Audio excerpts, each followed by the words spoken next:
Assalamualaikum warahmatullahi wabarakatuh. Selamat siang, Bapak dan Ibu sekalian. Hari ini saya ingin menjelaskan mengenai COVID-19. COVID-19 atau COVID-19 adalah penyakit yang disebabkan oleh virus corona baru yang disebut SARS-CoV-2. WHO pertama kali mengetahui virus baru ini pada 31 Desember 2019. Menyusul laporan sekelompok kasus pneumonia virus di Wuhan, Republik Rakyat Tiongkok. Nah, apa sih gejala yang muncul saat terinfeksi COVID-19 atau COVID-19? Masing-masing orang memiliki respon yang berbeda terhadap COVID-19. Gejala yang paling umum antara lain demam, batuk kering, dan kelelahan. Selain itu, juga terdapat gejala serius antara lain kesulitan bernapas atau sesak napas, nyeri dada, atau rasa tertekan pada dada. Suhu tinggi di atas 38 derajat Celcius. Adapun gejala yang kurang umum dan dapat mempengaruhi beberapa pasien, yaitu hilangnya indera perasa atau bau, kemampuan sengau, konjungtivitas atau mata merah, sakit tenggorokan, sakit kepala, nyeri otot atau sendi, berbagai ruam jenis kulit, mual atau muntah, diare, menggigil, atau pusing. Nah, berikut ini edukasi tentang penggunaan dari masker. Apa yang terjadi saat masker diturunkan ke dagu kemudian dipakai kembali? Yang pertama, area dagu dan leher berisiko ada droplet berisi virus yang telah menempel. Yang kedua, saat masker diturunkan ke dagu, masker dapat terkontaminasi karena menyentuh dagu dan leher. Yang ketiga, saat masker digunakan kembali untuk menutup hidung dan mulut, maka droplet yang berisi virus berisiko masuk ke hidung atau mulut dari bagian dalam masker. Bagaimana sih caranya melepas masker? Yang pertama, saat ingin melepas masker, lepas masker seutuhnya lalu simpan di kantong yang kering. Dan kedua, saat melepas masker, pastikan hanya memegang tali masker dan hindari menyentuh area masker lainnya. Wajib mencuci tangan setelah membuka masker dan hindari menyentuh mata, hidung, serta mulut. Nah, saat ini saya akan menjelaskan tentang vaksin. Apa sih jenis vaksin yang beredar di Indonesia? Nah, di sini ada daftar jenis vaksin COVID-19 di Indonesia. Yang pertama jenis Sinovac, dan yang kedua AstraZeneca, yang ketiga Sinopharm, yang keempat Moderna, yang kelima Pfizer, dan yang keenam Novavax. Nah, berikut ini adalah obat dan dagu sibu. Apa itu obat? Obat adalah zat yang digunakan untuk mencegah penyakit, menyembuhkan penyakit, dan meningkatkan kesehatan. Lalu, bagaimana cara menggunakan obat? Setiap obat memiliki manfaat, namun mempunyai efek samping yang dapat merugikan kesehatan apabila digunakan tidak sesuai dengan cara pakai. Nah, ini adalah contoh aturan pakai obat. Sehari 3 kali, 1 tablet. Artinya, sehari obat tersebut digunakan 3 kali. Misalnya pagi, malam, sore. Dan setiap kali minum obat sebanyak 1 tablet. Lalu yang kedua adalah sehari 2 kali 2 kapsul. Artinya sehari obat tersebut diminum sebanyak 2 kali, misalnya pagi dan malam. Dan setiap kali minum obatnya itu sebanyak 2 kapsul. Lalu selanjutnya dagu sibu. Dapatkan, gunakan, simpan, dan buang. Yang pertama dapatkan. Beli obat di tempat yang paling terjamin, yaitu apotek, toko obat berizin, klinik, puskesmas, dan rumah sakit. Yang kedua, gunakan. Penggunaan obat harus sesuai dengan aturan yang tertera pada wadah atau etiket. Yang ketiga, simpan. Simpan obat sesuai dengan petunjuk pemakaian yang ada di dalam kemasan. Kebanyakan obat tidak boleh terpapar oleh sinar matahari secara langsung. Untuk itu, obat perlu disimpan di tempat tertutup dan kering. Selain itu, jauhkan obat dari anak-anak dengan cara menyimpannya di tempat yang sulit dijangkau oleh anak-anak. Lalu buang. Bila obat telah kadaluarsa dan rusak, maka obat tidak boleh diminum. Obat jangan dibuang secara sembarangan, agar tidak disalahgunakan. Obat dapat dibuang dengan terlebih dahulu dibuka kemasannya, direndam dalam air lalu dipendam di dalam tanah. Mungkin sedikit sharing aja dengan pengalaman Bu Aris kemarin yang sempat sudah vaksin tapi positif ya Bu ya. Itu posisinya sudah vaksin Bu? Satu. Oh, vaksin 1 ya? Nggih. Oh ya, boleh diceritakan sedikit kira-kira gimana kronologinya bisa sampai positif padahal sudah vaksin dosis 1 gitu. Boleh diceritain sedikit, Bu Aris? Assalamualaikum warahmatullahi wabarakatuh. Terima kasih waktu yang diberikan pada saya. Sebelumnya, saya sebenarnya ini begini, saya mau menceritakan saya pengalaman kena COVID. Awalnya gejalanya itu saya tidak merasa saya itu sakit. Hari ke-1, 2, 3 itu ya cuma kayak demam-demam ringan, masuk angin hilang. Tapi saya peka terhadap diri saya sehingga hari ke-4 itu saya antigen. Nah, setelah antigen itu 10 menit kemudian karena hasilnya keluar itu saya positif, kemudian saya PCR. PCR itu keluarnya itu sekitar berapa ya, lama kok. Tetapi selama antigen sudah positif itu saya langsung berbenah diri, pergi ke dokter, punya gejala seperti ini, kemudian sama dokter dikasih obat, kemudian saya juga disarankan sama dokter isolasi mandiri.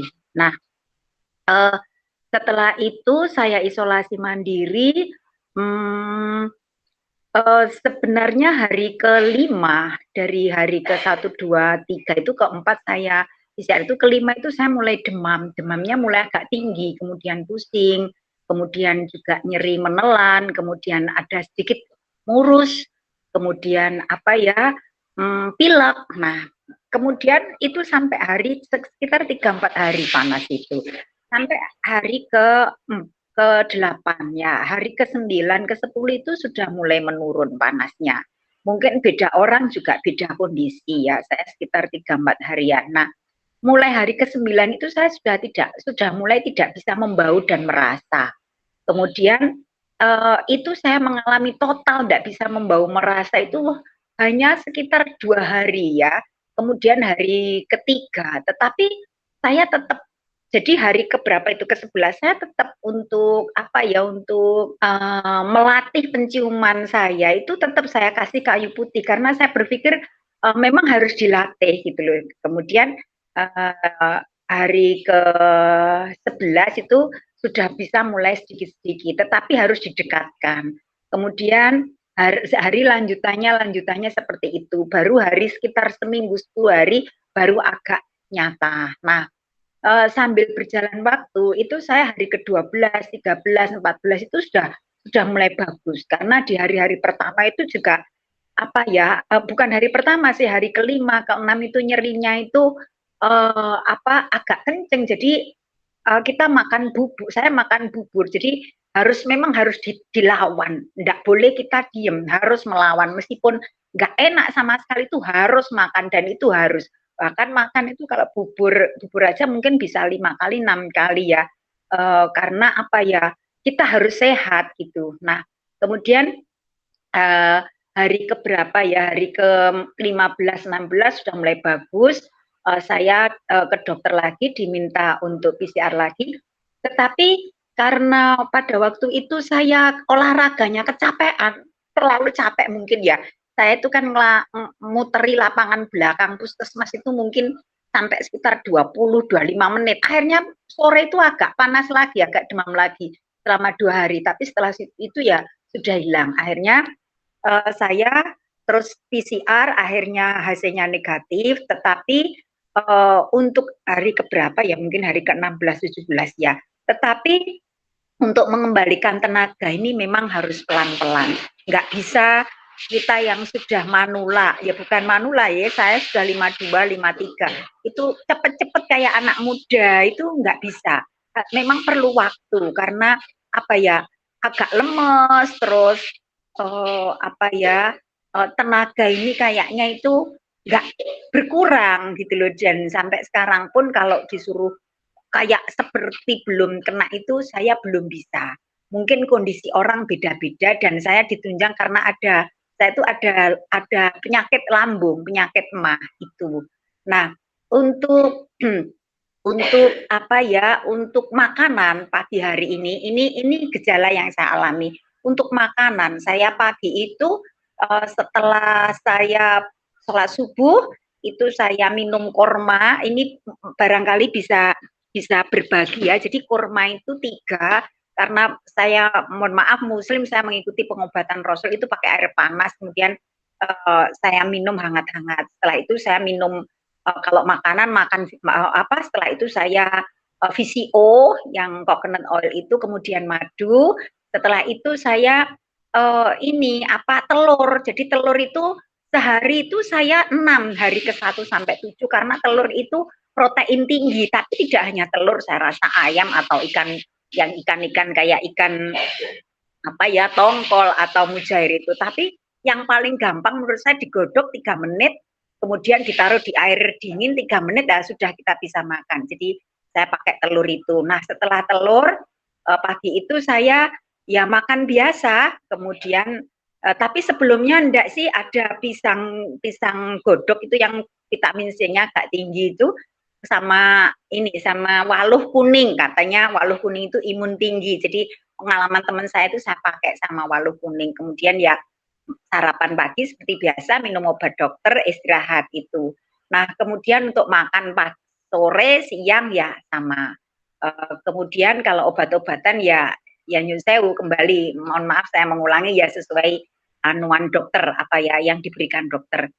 Kalau masalah kayak alat untuk waktu sakit itu saya temperatur udara itu yang temperatur suhu itu yang untuk yang ditaruh di ketiak itu yang murah punya itu 27 atau berapa itu saya pakai itu untuk mengukur suhu tubuh, sama oximeter. Oximeter itu saya karena disampaikan dokternya bahwa kalau 95 aja masih bagus Bu gitu. Jadi saya kalau alat-alat itu.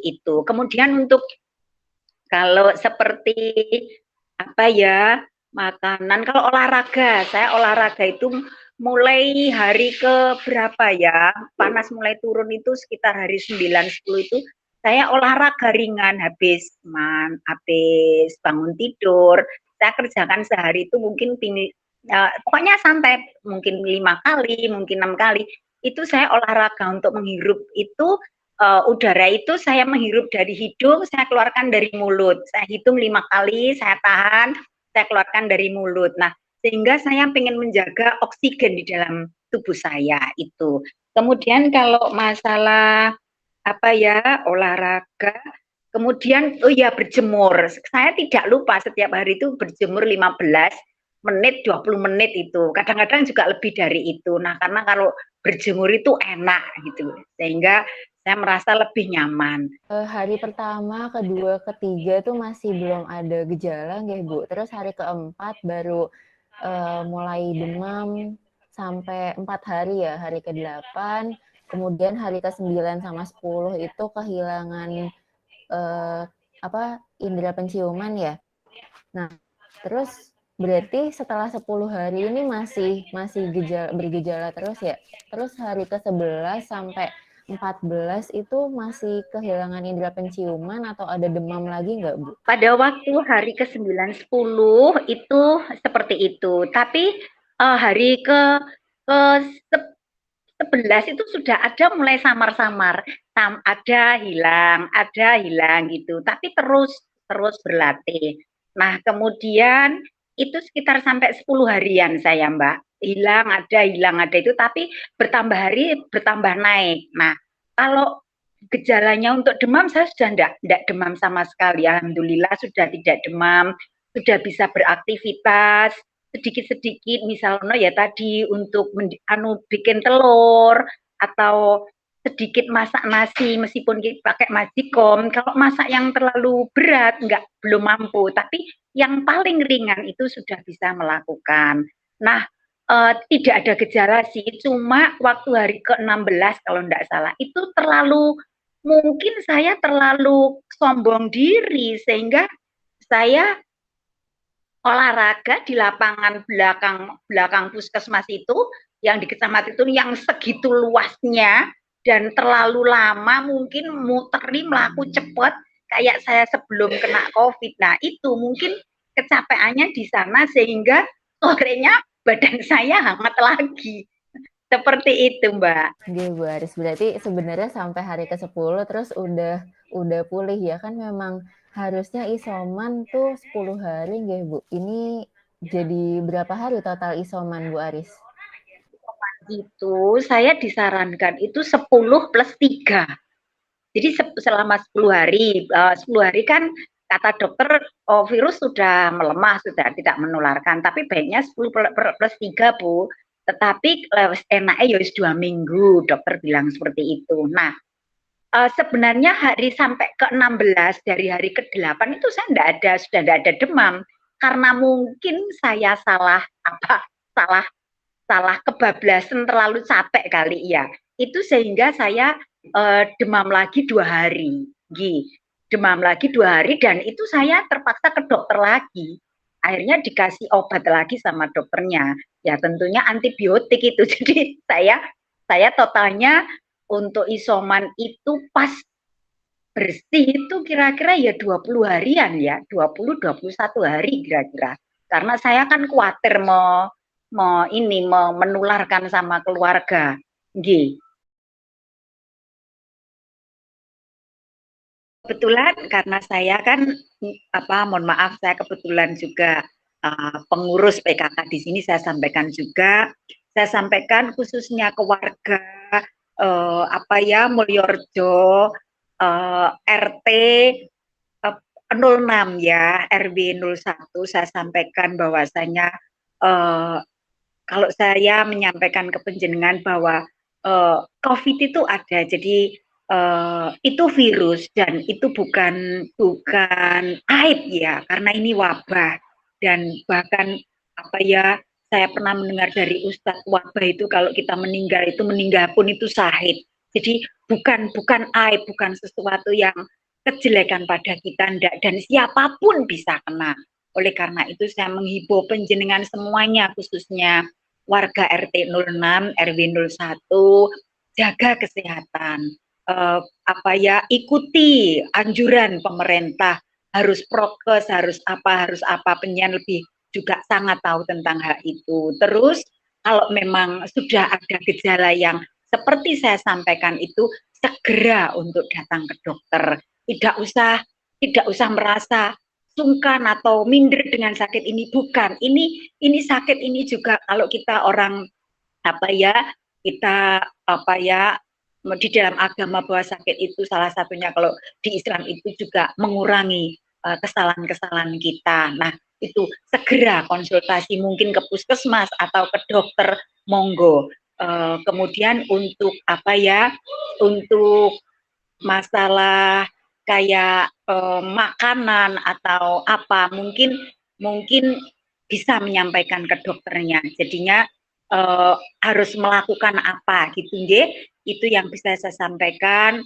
Tetap jaga kesehatan nggih, khususnya ibu-ibu, jangan teledor karena kondisinya ini masih pandemi, masih belum selesai. Seperti itu Mbak yang bisa saya sampaikan. Matur nuwun nggih. Makasih banyak. Sekian penjelasan dari kami. Wassalamualaikum warahmatullahi wabarakatuh.